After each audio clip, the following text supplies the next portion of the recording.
अदब नाजरीन, अब देख रहे स्पेशल रिपोर्ट सनम के साथ हालात और वाक़ात पे हमारी पहली नज़र। और नज़र पहली नज़र आज की सहरी पर ही पड़नी है। बाबरकत महीना, फजीलत, अज़मत और वो महीना जो 30 दिनों तक चलेगा, तकवा और परहेजगारी का एक पैगाम दे के आएगा और दे के चला भी जाएगा। और आज के दिन की शुरुआत आज की सहरी से, और इस सहरी के इंतजामात सब लोगों ने पहले से कर रखे थे। हस्ब रियायत या हस्ब तवक्का लोगों ने इसके इंतजामात कर रखे थे।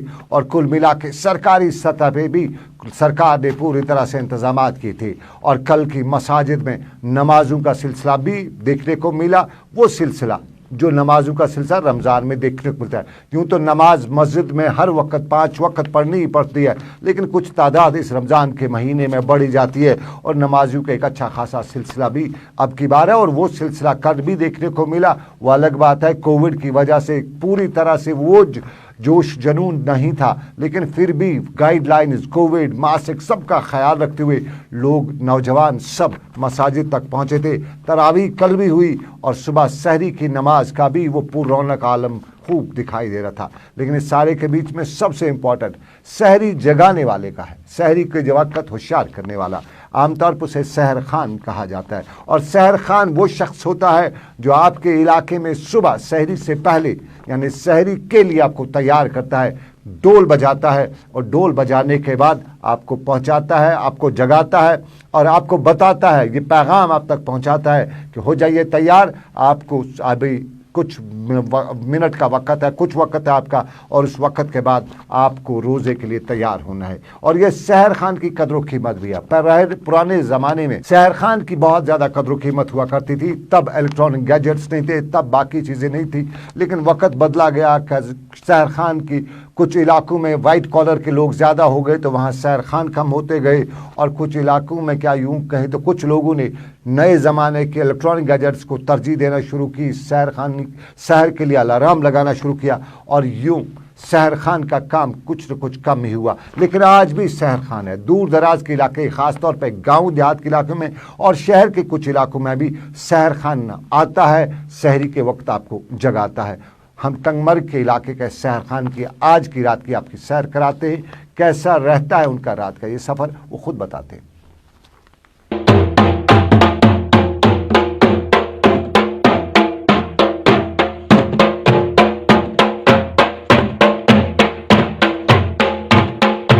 मलिस वायान वोल सह गुजरिया तम लगभग 50 वरी मुमटिस तम पे वो डोल वायान मासामत मज डोल बे गसान तो पे दिवान बख्शा बख्शा पन बरादरी यह असल पे दिवान रटो सा यह गो तुम बख्शाइश तुम मेहनत करान अमन सोन पत अम क्या करान अम क्या त्रावान बाकी न बगैर करान कहें वायस रेतस डोल मासामस मज बे करान मजूर पुजूर बे करान बगैर लगभग गई वायान मे वरी 50-60 मर 60 वरी पेठी पेठी ना मोल वायान डोल मोल गुजरिया पे कोर सत और योर वायान डोल वायन सर बसान मकसद वोथान खलक रोजदार रोजान वोथान थोद नमाज परान वोथान असल पे रोजदार रोजान अम लगान पता 2 बजे रात नारान और पन्ने बरादरी मज करान वुद सावे वो सा थोद खेो सा सारा पहरा बे पो सा नमाजा पमाजा सारी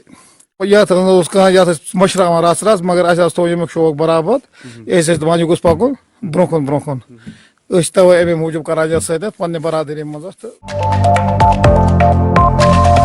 चलिए, ये सहर खान जो वाइट कॉलर के अब कुछ इलाकों में लोग ज़्यादा तादाद में हो गए तो वहाँ ये कम हो गए, लेकिन ओवरऑल अभी भी बहुत सी जगहों पे सहर खान है। सहरी के वक्त आपको आके जगाते हैं, आपको बताते हैं कि उठिए, रब कायनात के सामने जाने का वक्त हो चुका है, उनके सामने सर्व सजूद होने का वक्त हो चुका है। इस सहर खान को बहुत कुछ कम मिलता है, बहुत ये सहरी रमज़ान के महीने के बाद इसको बहुत कम इसका मुआवजा मिलता है, क्योंकि इसका मुआवजा तो इसको बहुत होना चाहिए, लेकिन मिलता बहुत है। लेकिन इसी कम मुआवजे में भी खुश है, क्योंकि ये दो तरफा, एक तो थोड़ा सा मुआवजा भी इसको इलाके के लोग दे ही देते हैं, और उसके साथ साथ में ये सबसे बड़ा सवाब का काम करता है। ये लोगों को जगाता है, उठाता है। मौज़िन भी एक तरह से कहते हैं कि ये लोगों को जगाने का काम करते हुए बताता है कि उठिए और आइए, खोलिए रोज़ा, रोज़े की शुरुआत कीजिए, आप सहरी खाइए और आप रोज़ा होना है। ये तैयारी करने वाली बात है। लेकिन आपको तैयारी की हम बात करें तो हम कोविड के हवाले से भी तैयारियां करें। लेकिन कोविड ने तो सारे रिकॉर्ड तोड़ दिए हैं। आपको याद होगा कल का कोविड का रिकॉर्ड 1,84,372 केसेस, और सितंबर 2018-19 में जब पहला केस रिपोर्ट आया था उसके बाद ये अब तक का सबसे हाईएस्ट है, यानी 1,84,372 केसेस एक दिन के। और इस एक दिन की तादाद में कश्मीर भी किसी से कम नहीं है। ये मुल्क की तादाद है, हिंदुस्तान में ये तादाद है। कश्मीर में भी हज़ारों में ही तादाद आ रही है। कभी हम 100 पे बड़ा उछले थे, कभी हम 200 हुए थे, तो हम बहुत हैरान हुए थे, परेशान हुए थे।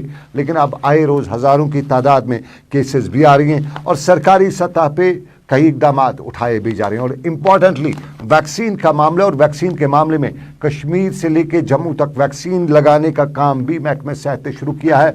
और महकमे सेहत से मिले आदाद शुमार के मुताबिक 14,39,599 लोगों को अब तक वैक्सीन दिया गया है। ये 40 साल के ऊपर की उम्र के हैं, और इनमें ये तादाद 1,96,710 है।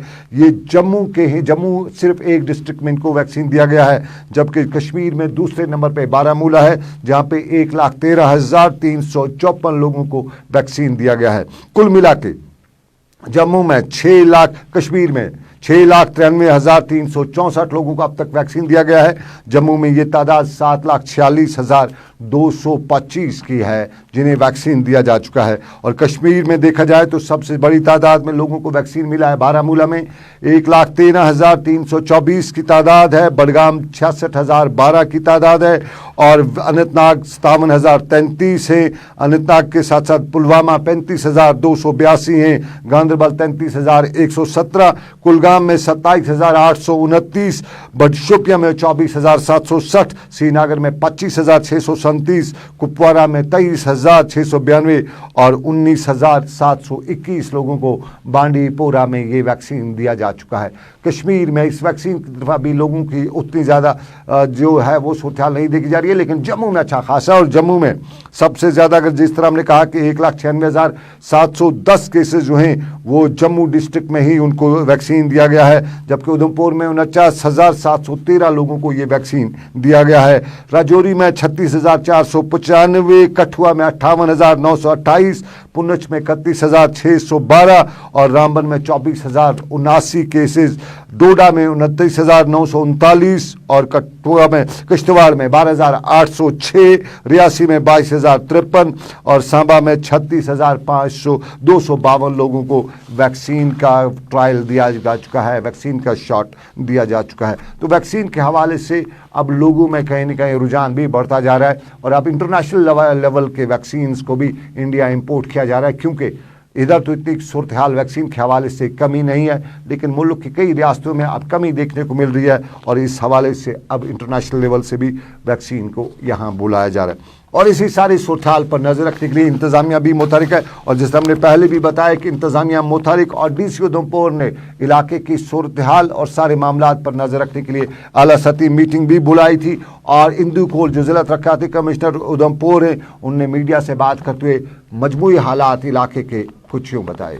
देखिए, मैं पहले तो ये क्लियर कर दूं कि उधमपुर के केसेस फोर्सेस के ज़्यादा हैं, तो उधमपुर वालों को पैनिक होने की कोई आवश्यकता नहीं है, but at the same time alert होने की आवश्यकता ज़रूर है। We need to be very alert, और इसके लिए हमने आज छुट्टी वाले दिन सबको बुलाया था, और मैं सबका धन्यवाद करती हूँ कि सारे लोग आ गए। इसमें ज़्यादा ज़रूरी ये है कि जब हमारा कोई भी, जब हम टेस्टिंग इतनी बढ़ा रहे हैं, अभी इस समय हमारी टेस्टिंग बहुत हाई हो रही है, तो जब टेस्टिंग बढ़ाएंगे तो पॉजिटिव्स भी आएंगे। इसके लिए हमें मेंटली प्रिपेयर रहना चाहिए, बल्कि अच्छा है कि टेस्टिंग हम बढ़ाएंगे तो हमारा पॉपुलेशन में से पॉजिटिव इमीडिएटली निकल के बाहर आ जाता है। दूसरी बात ये कि हम लोग ऑफिसेज में we are trying to keep distance, और हम लोग कोशिश, मेरी आज सबको ये बताने की थी, त्योहारों का मौसम है और शादियों का आगे सीज़न आने वाला है, तो हम लोग कर्फ्यू में कोई ढील नहीं देने वाले। कोई ढील 10 बजे के बाद नहीं दी जाएगी। 9 बजे के बाद अपना काम ख़त्म करना शुरू कर दें, 10 बजे तक अपना पूरा जो फंक्शन है क्लोज़ कर दें, और इसमें किसी तरह की कोई फ्लेक्सिबिलिटी नहीं है। कर्फ्यू का वायलेशन पीनल एक्शन इनवाइट करेगा। चलिए, ये कोविड का मामला, लेकिन पुलिस का दावा भी, और पुलिस ने दावा किया है कि भूखंड कुलगाम में पुलिस ने 4 लोगों को गिरफ्तार किया है, जिनके बारे में बताया गया कि वो मिलिटेंसी के साथ वाबस्ता हैं। पुलिस ने KNO खबरसा इदारे ने पुलिस ज़राए के हवाले से खबर की है कि इनमें से गिरफ्तार किए गए नौजवानों में से जैद नज़ीर, उमर यूसुफ, मंजूर अहमद और ज़यान अहमद साकिन बारामूला हैं, जबकि 3 जो हैं वो इसी इलाके के हैं और पुलिस का दावा है कि ये मिलिटेंसी के साथ जुड़े हुए थे। और आपको नाज़रीन बताते चलें, पिछले दिनों एक रिपोर्ट जारी हुई थी, उस रिपोर्ट में बताया गया था कि कश्मीर में, जम्मू कश्मीर में बेरोज़गारी कम हुई है, 16% से गिर के 9% पे पहुंची है, यानी यहाँ पे बहुत से लोगों को रोजगार मिला है। एक मिसाल आपको दी जा सकती है, जोजिला की टनल बन रही है और जोजिला की टनल पे काम करने वाली उस प्राइवेट कंपनी को 100 के करीब पोस्ट फिल करने थे और वहाँ पे जो भीड़ जमा थी उसको देख के ही यहाँ पे 100 पोस्टों को प्राइवेट कंपनी में 100 के करीब पोस्टों की में भर्ती के लिए तकरीबन गांदरबल ज़िले के ही 3000 के करीब लोग पहुँचे हुए थे, नौजवान पहुँचे हुए थे। और ये साफ जाहिर खरा है कि कश्मीर में बेरोजगारी कितनी है। एक प्राइवेट कंपनी में ड्राइवर से लेकर दूसरे जॉब्स के लिए 100 के करीब जॉब्स के लिए 3000 से ज़ायद लोगों का पहुंचना बयान करता है कि यहाँ बेरोजगारी कितनी है। और बेरोजगारी के साथ साथ आपको नाज़रीन बताते चलें कि आज का दिन एक और दिन भी है और ये दिन है आग से बचाव का दिन। और आग से बचाव के दिन के हवाले से दुनिया भर में, हिंदुस्तान भर में आज के दिन पे तकरीबात होती हैं। कश्मीर में भी तकरीबात हुई। आज का दिन 14 अप्रैल 1944 का बम्बई के सानिया के हवाले से याद किया जाता है और तब से लेकर आज तक इस दिन के हवाले से खिराज अकीदत उन लोगों को दी जाती है जो 1944 में आज के दिन आग से लड़ते लड़ते शहीद हुए थे। और आज श्रीनगर में भी इस हवाले से तकरीब हुई। वादी के मुख्तलिफ जगहों से इस हवाले से तकरीबात हुई और श्रीनगर की तकरीबात की सूरत कुछ यूँ थी। हर साल की तरह इस साल भी हम 14 अप्रैल उन शहीदों की याद में मनाते हैं जिन्होंने इस लाइन ऑफ ड्यूटी में अपने जानों का नजराना पेश किया होता है। तो मुल्क के साथ साथ ये दिन हर जगह मनाया जाता है और साथ ही ये 14 अप्रैल से 20 अप्रैल तक का हफ्ता हम as fire service, national fire service week मनाते हैं। और इस दौरान हम लोगों को आग से बचाव के जो भी तरीके हैं उनकी जानकारी देते हैं और बाकी जो इनके कॉजेज़ हैं आग के उनके बारे में भी बताते हैं और इसका सद्भाव कैसे करना है वो भी बताते हैं। इन दिनों हम मुख्तलिफ प्रिंट और इलेक्ट्रॉनिक मीडिया के ज़रिए भी लोगों को आगाह करते हैं, अवेयरनेस प्रोग्राम्स देते हैं ताकि इस परेशानी से, इन आग के जो होलनाक वारदात होते हैं इनसे बचने के लिए हम तदाबीर करें। फायर सर्विस वीक का ताल्लुक है, ये नेशनल लेवल पर इसे ऑब्ज़र्व किया जाता है। ये इसीलिए मनाया जाता है, एक तो हम उन जाले जवानों और आफसरों की खराज अकीदत पेश करें जिन्होंने अपनी जानें निछावर की है बाकी लोगों के जान माल के बचाने के खातिर। सवाल रहा ये जो वीक मनाया जाता है इसमें हमारा ज़्यादा अवेयरनेस का प्रोग्राम हुआ करता है। हम सब इंडस्ट्री में जा कर के, स्कूल कॉलेज में जा कर के, बड़े इंस्टीट्यूशन में जा कर के तो उन सब जगह को अपना लेक्चर वगैरह डिलीवर करके उनको डेमोन्स्ट्रेशन दे के और खास करके जिनका जो फिक्स्ड फायर फाइटिंग सिस्टम रहता है, first aid fire fighting system, उसके बारे में हम उनको अवेयरनेस भी करते हैं, ड्रिल्स भी कराते हैं और उनका वो रेस्क्यू वगैरह भी सिखाते हैं ताकि जब कोई वारदात पेश हो उस वक्त कोई परेशानी ना हो, ताकि वो बड़े आराम से निकल सकें और आग पर भी फर्स्ट एड के जो आलात हैं उनसे आग पर काबू पाया जा सके। श्रीनगर में फायर सर्विस अमले की तरफ से अपने हुनर भी दिखाए गए, हुनर आजमाने की बात भी की गई और दूर दराज के इलाकों में भी टंगडार की ये सूरत थी जहां लोगों को जानकारी दी गई, आग से बचने और बचाने की तरकीब भी दी गई और यहाँ पे यही बताया गया कि आग एक वबाई नहीं बल्कि एक इंसान की लगाई हुई है, क्योंकि अगर एहतियात नहीं करेगा तो आग फैल जाती है, आग लग जाती है। तो इसलिए इसको इंसान की लगाई कहा जा सकता है, ह्यूमन एरर इसको कहा जा सकता है। तो इस ह्यूमन एरर से बहुत ज़्यादा नुकसान होता है और इस नुकसान से बचने के लिए इंसानी जानें भी से जाती हैं। तो इनसे बचने के लिए हमें हर वक्त होशियार रहना चाहिए, हमें हर वक्त अपने आसपास के माहौल पे ख्याल रखना चाहिए। हम बड़े शुक्रगुजार हैं 28 DU के कि जो एक अवेयरनेस प्रोग्राम इन्होंने यहाँ पे शुरू किया। फायर एक्सीडेंट जो आग के वारदात ज़्यादा होते हैं उनके बारे में अवेयरनेस जो इन्होंने प्रोग्राम शुरू किया है यहाँ पे लोगों को जागरूक करने के लिए हम इनका शुक्रिया अदा करते हैं। और लोगों को इनसे सीखना चाहिए कि जब भी हमारी तरफ ये पहाड़ी एरिया है, लकड़ी के मकान ज़्यादा हैं और यहाँ पे एक्सीडेंट ज़्यादा हो जाते हैं, और जितने भी ये इनको सिखाएं, इनको दिमाग में रखना है कि जब भी आग लग जाती है, आग कई तरह की होती है, इलेक्ट्रिक शॉर्ट भी है, मतलब दूसरा भी है, 3-4 प्रकार की आग होती है, ताकि इनसे ये लोग हमारे सीखें और फ़ायदा उठाएं। हम बड़ा शुक्रिया अदा करते हैं इनका 28 DOU का, जो कि इन्होंने ये प्रोग्राम यहाँ पे ऑर्गेनाइज किया। चलिए नाज़रीन, अब आपको 17 फरवरी के वाक़े के हवाले से खबर बताते चले। वो 17 फरवरी की शाम थी, श्रीनगर के डलगेट के इलाके में कृष्णा ढाबा के बाहर गोली चलती है और उस गोली में यहाँ पे कृष्णा ढाबा का 14 साल नौजवान मालिक ज़ख्मी होता है, उस अस्पताल पहुँचाया जाता है, लेकिन ज़ख्मों की ताब न लाते हुए दम तोड़ बैठा है। तब से लेकर अब तक इस मामले पर बहुत कुछ बताया भी गया, कई तरह के पुलिस ने दावा भी किया कि उन्होंने इस मामले में मुलविस लोगों को 48 घंटों के अंदर दावा भी किया, लेकिन तब से लेकर आज तक कृष्णा ढाबा बंद था। कृष्णा ढाबा कश्मीर में काफ़ी जाना माना ढाबा है और इसमें कश्मीर से लेकर मुल्क के मुख्तलिफ रियासतों से जब भी कश्मीर कोई आता था तो कृष्णा ढाबा का एक बार खाना ज़रूर खाता था, लेकिन पिछले 1 महीने से बंद था। और रमज़ान को देखते हुए कृष्णा ढाबा के मालिकान ने आज बाज़ाब्ता तौर पर कल शाम से ही कृष्णा ढाबा को खोल दिया और बताया कि इस मुक़द्दस महीने के हवाले से उन्होंने अपने मामलात भी बताए, लेकिन ये भी बताया कि वो अपने भाइयों के साथ थे और इस मुक़द्दस महीने की शुरुआत के साथ ही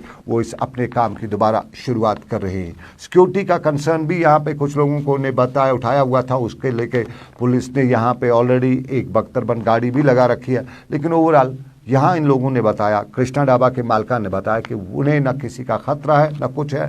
हालात कश्मीर के हैं और उनमें जो कुछ भी हुआ उस पर उन्हें अफसोस है, दुख है, लेकिन वो किसी को जिम्मेदार नहीं ठहराए। सेफ तो पहले भी फील कर रहे थे, सेफ अभी भी फील ही कर रहे हैं।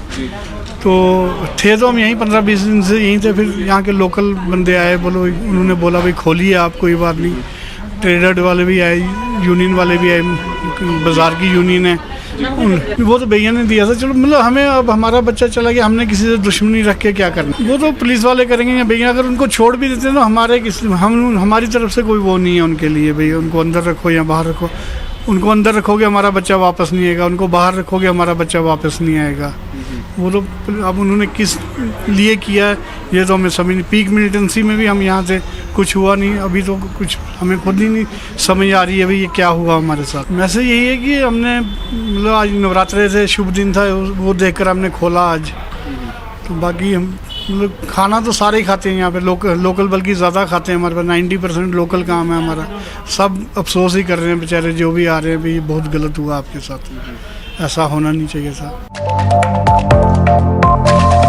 चलिए ये शहर की खबर, लेकिन कश्तवाड़ का मामला भी आपको बताते चले। कश्तवाड़ की म्यूनिसिपलिटी काम करती है या नहीं करती है ये हम नहीं जानते, लेकिन मुकामी लोग कहते हैं करती नहीं है। मुकामी लोग कश्तवाड़ के दुकानदार इसका इल्ज़ाम लगा रहे हैं और कश्तवाड़ के दुकानदारों का इल्ज़ाम है कि इलाके में हाजत बशरी के लिए बने यहाँ पे 2 पाखानों में जाने की लोगों की इजाज़त नहीं है। एक तो बंद तो है, दूसरे पे किसी ने कब्ज़ा कर रखा है, पाखाने पे कब्ज़ा पे, उस जगह पे कब्ज़ा जहां हाजत बशरी के लिए लोग जाते हैं और किसी ने कब्ज़ा कर रखा है। और ये सब कुछ म्यूनिसिपलिटी की छतर छाया के नज़दीक हो रहा है और इस चीज़ को लेके वहाँ पे मुकामी लोगों में नाराज़गी भी है और ये बात अरबाब इक़दार तक पहुँचाने की अपील भी की जा रही थी।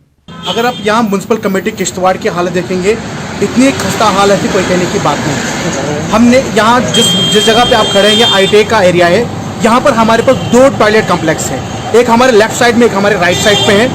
लेफ्ट साइड वाला जो हमारा है वो इन्होंने पर्सनल यूज़ के लिए, कोई इनका मुलाजिम है अपना, उन्होंने अपने पर्सनल यूज़ के लिए लगाया हुआ है। जो हमारे मार्केट के यहाँ बंदे हैं वो वहाँ जाने में कतराते हैं। और ये जो दूसरा हमारा राइट साइड पर है ये इन्होंने कई सालों से यह बना हुआ है, नॉन फंक्शनल्स हैं। पिछले दिनों यहाँ SSP साहब और हमारे DC साहब बाई फुट मार्केट की चेकिंग कर रहे थे। उन लोगों ने, म्यूनसिपल कमेटी वालों ने क्या काम किया, पर्दा उठा के हमारे टॉयलेट कम्प्लेक्स को बाहर से लगा दिया। ये बड़ी बदकिस्मती की बात है कि हमारी म्यूनसिपल कमेटी किश्तवाड़ जो इस वक्त है हर कदम हर फैसले पर वो नाकाम है। अगर यहाँ म्यूनसिपल कमेटी की बात करें, चाहे ड्रेनेज के सिस्टम की बात करें या टॉयलेट कम्प्लेक्स, जहाँ जगह जगह बनाए तो हैं मगर सारे नॉन फंक्शनल हैं। हम DC किश्तवाड़ और लेफ्टिनेंट गवर्नर जम्मू कश्मीर से अपील करना चाहेंगे कि इन पर करोड़ों रुपया ये सालाना खर्च करते हैं, ज़रा ग्राउंड लेवल इस पर चेक किया जाए क्या वाकई इस पर ये पैसा खर्च होता है, तो होता कहाँ है, क्योंकि जितने भी यहाँ टॉयलेट कम्प्लेक्स है सारे के सारे नॉन फंक्शनल हैं। और चलिए अब जहामा बारामूला का रुख भी करते हैं और जहामा बारामूला का रुख करने से हवाले से आपको बताते चले कि तस्वीर खुद बताती हैं कि यहाँ की क्या सूरत हाल है। शहर में अक्सर हमें लोग बताते हैं कि उनके इलाके से पानी नहीं निकाला जा चुका है, लेकिन जहामा रफ़ी बारामूला का इलाका और बारामूला जहामा में लोगों को पानी, सड़क, बिजली, हर किसी तरह की परेशानी है और हर तरह की इस परेशानी से निपटने के लिए इंतज़ामिया का कोई पुर्जा वहाँ पे काम नहीं करता है। ये मुकामी लोगों का इल्ज़ाम है। यहाँ पे जब भी बारिश होती है तो यहाँ पे बहुत सारा मतलब कि हमें ना चलने के लिए कुछ भी रास्ता नहीं मिलता जी। फिर हम कुछ भी करके यहाँ से निकलते हैं नमाज के लिए या कुछ भी हो हमारा, तो यहाँ पे ना ड्रेनेज है ना रोड है, कुछ भी नहीं है। यहाँ R&B तक पहुँचाई थी, उन्होंने बोला कि इसका रोड आया है कुछ, लेकिन जो हमारे BDO साहब है उनसे भी बात हो गई थी, लेकिन उन्होंने बोला कि यहाँ पे हैवी ट्रैफिक की वजह से ये रोड खस्ता हो चुका है। लेकिन उनको फिर भी एक बारी यहाँ पे आना चाहिए था, इस रोड को देखना चाहिए था कि यहाँ पे जो हम रहते हैं यहाँ पे तो वो उनको कौन सी मुश्किलात होती है, लेकिन यहाँ पे कोई भी नहीं आता। जब वोटिंग सिस्टम होता है उस दिन सभी बोलते हैं कि हम ये करेंगे वो करेंगे, लेकिन लास्ट में यहाँ पे कोई भी नहीं आता। जब यहाँ पे लास्ट टाइम ये पंचायत का वो वोटिंग थी, उस टाइम आ गए थे यहाँ पे कुछ सरपंच वगैरह, वो बोल रहे थे कि हम खुद ही करेंगे इसका, लेकिन बाद में कुछ भी नहीं हुआ। हमें बहुत मुश्किलात होती है। एक्चुअली यहाँ पे बच्चे भी आते हैं, यहाँ 2 स्कूल है हमारे, एक तो ये पब्लिक स्कूल है और दूसरा हाई स्कूल है, तो बच्चे जब आते हैं उनको बहुत मुश्किलात होती है। और चलिए अब रेल की बात भी बता चले। कश्मीर में रेल का डब्बा तो आपने चलता हुआ देखा होगा, वो लंबा सफ़र नहीं करता है, वो बारामूला से लेकर बानिहाल तक ही चलता है। कभी कभी हालात की मार खाते हुए वो रुक भी जाता है, पटरी से उतर तो नहीं जाता है लेकिन पटरी पे खड़ा हो जाता है, और ये हालात की मार इस रेल पर भी पड़ती है। और अब बताया जाता है कि ये पटरी, ये रेल जो है ये डीजल पेट्रोल पे चलती है, तेल पे चलती है, तो साफ ज़ाहिर खर्चा बढ़ा आता है। और इसी खर्चे को कम करने के लिए रेलवे हुकाम ने तदबीर भी निकाली है कि मुल्क की दूसरी रियासतों में जिस तरह रेल को पटरी पे चलाने के लिए बिजली का इस्तेमाल किया जाता है, उसी तरह कश्मीर में भी रेल की पटरी पर बिजली के खंभे लगाए जाए और बिजली से इस ट्रेन को चलाया जाए। और इसी को लेके काम भी जारी है। श्रीनगर के बडगाम के इलाके से लेके दूसरे जो प्लेटफार्म्स हैं, दूसरा जो ट्रैक है, उन सब जगहों पे इन दिनों काम शदमत से जारी है। और माना यही जा रहा है कि अगले 1-2 सालों में इस ट्रेन को बिजली की रफ्तार से दौड़ाया और चलाया भी जा सकेगा। जहां आने वाले वक्त में जो कि रेल सर्विस है वो अब दूसरे स्टेटों के साथ भी जो है, जम्मू कश्मीर में जो ट्रेन चलती है वो अब दूसरे स्टेटों के साथ भी जुड़ जाएगी। वहीं पर रेलवे हुकाम की तरफ से अब जो है जो कश्मीर में जो ट्रेन चलती है वो पहले तेल पे चलती है, अब चूँकि उसको बिजली पे चलाने के जो काम है वो शुरू कर दिया गया है। और बडगाम में भी इस वक्त इसका जो पूरा जो बिजली सामान रखा जाता है यहाँ पर उसको स्टोर भी बनाया गया है, यानी कहीं ना कहीं अब आने वाले वक्त में जो है रेल सर्विस को बिजली पे चलाया जाएगा। क्योंकि हम अक्सर ये देखते हैं कि यहाँ जो ट्रेन इंटरनल चलती है उसमें ये दिखाया जा रहा है, एक तो खर्चा ज़्यादा आता है और तो इनकम उसकी जो है वो उतनी आती नहीं है। शायद इससे कुछ फ़र्क पड़ सकता है, क्योंकि दिन भर हम देखते हैं जो ट्रेन में जो तेल का खर्चा वो बहुत ज़्यादा आता है। तो अब रेलवे हुकाम ने ये फैसला किया है कि अब जो है कश्मीर में भी जो ट्रेन है वो बिजली पे चलेगी और तैयारियाँ हो चुकी है और जगह जगह पे जो है पोल्स लगाए जा रहे हैं। और मेरे पीछे आप देख सकते हैं, देखिए पूरा सामान यहाँ पर लाया गया है ताकि जो इसके जो सामान होता है वो यहाँ पर रखा गया है। और यहाँ से जो है बाकी जगह से यही जो सप्लाई जाती है वो भी ट्रेन के जरिए, जो बाहर से सामान आता है वो यहाँ पर आ जाता है और उसके बाद जो है बाकी स्टेशनों की तरफ उसको रवाना किया जाता है। यानी आने वाले वक्त में हम कह सकते हैं कि रेल से जो है उसको बेहतर बनाने की कोशिश की जा रही है, ताकि जो कश्मीरी लोग हैं वो जब बाकी स्टेटों के साथ ट्रेन के साथ जुड़ जाएंगे उनका जो सफ़र है वो आसान हो जाए। उसके लिए रेलवे हुकाम ने अब बिजली पर चलाने का जो है फ़ैसला कश्मीर में किया है। गुलिस्तान न्यूज़ के लिए बडगाम से कैमरामैन ज़हूर के साथ मोहम्मद अशरफ। और चलिए बिजली और दौड़ेगी ट्रेन और उम्मीद है तेज़ दौड़ेगी, लेकिन और मामलात में हमारे यहाँ सरकार ने अब हमारे माहौलियात पर नज़र रखने के साथ साथ हमारे आबी वसाइल और आबी ज़खायर को बचाने के लिए इक़दाम उठाने का फ़ैसला कर ही लिया है। कमेटी भी तश्कील दी गई है और अलग अलग ज़िलों में अलग अलग तरह की कमेटियाँ तश्कील देते हुए ये जांचने और परखने की कोशिश की जा रही है कि हमारे आबी वसाइल को किन की नज़र लग गई है। श्रीनगर में डल झील पे तो हमारे ऑनरेबल कोर्ट की नज़र रहती है, लेकिन आंचार से लेके गिलसर और गिलसर से लेके खुशाल सर तक کس کی نظر یا کس کو اس کی نظر لگ گئی کہ وہاں اب بڑی بڑی کالونیز بننا شروع ہو چکی ہیں اور انتظامیہ نے انہی کالونیز کا نوٹس لیتے ہوئے اب کمیٹی بھی تشکیل کی ہے. مانا جا رہا ہے کہ کمیٹی سرکار کو رپورٹ کرے گی, لیکن بتایا جاتا ہے کہ سرکاروں نے کئی بار ایسی کمیٹیاں بنائی, رپورٹس بھی ان کے آئے, لیکن ان پہ عمل بھی نہیں ہوا, کیونکہ یہ کالونیاں بنانے والے عام آدمی میرے اور تیرے جیسے نہیں تھے, کوئی بڑے لوگ ہیں, ان بڑے لوگوں کی پہنچ بھی بڑی ہے اور یوں کمیٹیاں بنتی رہتی ہیں, لیکن ان بڑے لوگوں پہ کوئی مائی کا لال ان کی طرف آنکھ اٹھا کے بھی نہیں دیکھ سکتا ہے. لیکن اب کی بار کہتے ہیں کہ یہاں پہ گورنر رول ہے, ایل جی کی سرکار ہے اور پچھلی طرح پولیٹیکل مجبوریاں نہیں ہیں, تو اب کی بار کچھ نہ کچھ ہوگا. امید ہوگی کہ گل سر بھی صاف ہوگا, خوشحال سر میں بھی خوشحالی آئے گی اور اس کے ساتھ ساتھ ناربل سے لے کے نادحل تک ہر جگہ سے ہمارے آبی ذخائر اور آبی وسائل کو سرکار بچانے میں کوئی کامیاب رول ادا کر پائے گی. تو اسی کے ساتھ ہی ابھی تک کا اسپیشل رپورٹ یہیں پہ ختم ہوا چاہتا ہے. مجھے میرے ساتھی سمیر وانی کے ساتھ اس امید کے ساتھ دیجیے اجازت کہ رب کائنات کی رہی مرضی, پھر کریں گے آپ سے ملاقات. آپ اپنا اور اپنوں کا رکھیے گا خیال. اللہ آپ کا میرا سب کا نگہبان ہو. اللہ حافظ.